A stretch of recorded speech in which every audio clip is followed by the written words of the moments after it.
మరి రేపు సెకండ్ ఫేజ్కు తీసుకున్నటువంటి రుణాల విషయంలో కావచ్చు, ఫస్ట్ ఫేజ్ సంబంధించినటువంటి ఐఆర్ఎఫ్సికి సంబంధించినటువంటి 13,527 కోట్ల రూపాయలు కావచ్చు, దానికి మీరు సర్దుకోండి అని చెప్పాను.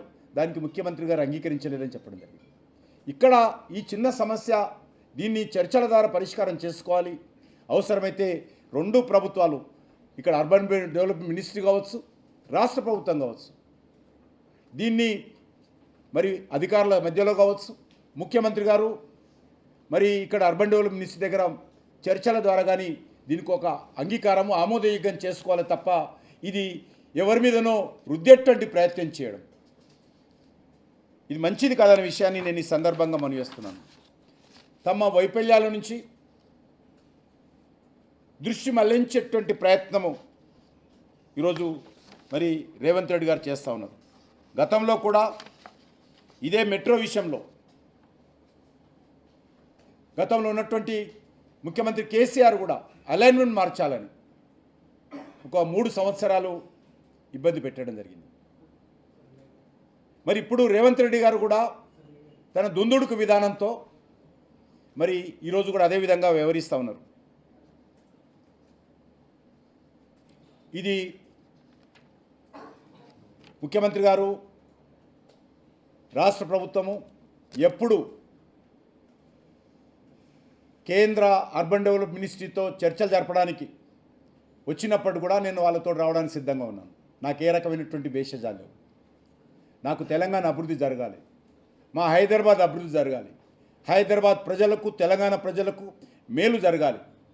దానికోసం మేము సిద్ధంగా ఉన్నాం తప్ప ఈ రకంగా మరి రేవంత్ రెడ్డి లాగా వితండవాదం చేయం.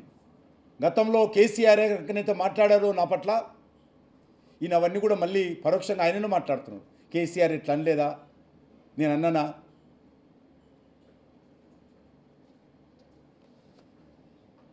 ఈరోజు రేవంత్ రెడ్డి వ్యవహారం ఎట్లుందంటే, అసలు తెలంగాణలో స్వాతంత్రం వచ్చిన తర్వాత ఈ 79 సంవత్సరాలుగా అక్కడ ప్రభుత్వమే లేదు, ఇక్కడ ముఖ్యమంత్రి లేదు, ఇక్కడ అడ్మినిస్ట్రేషన్ లేదు, ఇక్కడ ప్రజలే లేరు. నేను వచ్చిన ఈ 2.5 సంవత్సరాలుగానే ఇక్కడ ప్రభుత్వం ఉంది, ప్రజలు ఓట్లేశారు, ఒక ముఖ్యమంత్రి ఉన్నాడు అనే విధంగా ఆయన ఆలోచన చేస్తూ ఉన్నాడు. అది మంచి సాంప్రదాయం కాదు. ఈరోజు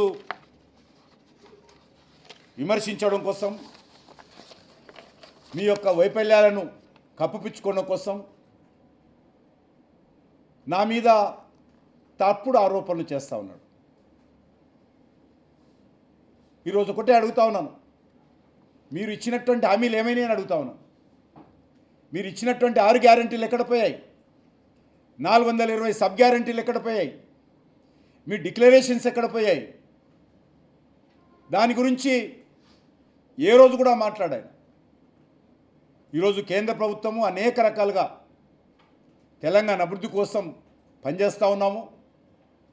ఈరోజు ఆపాలనుకుంటే అనేక ప్రాజెక్టులు ఆపుతాం, కానీ అది ఆపే ఆలోచన కానీ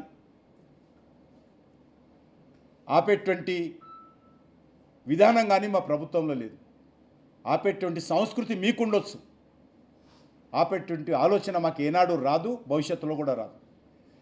తెలంగాణకు ఏ ఒక్క రూపాయి వచ్చినా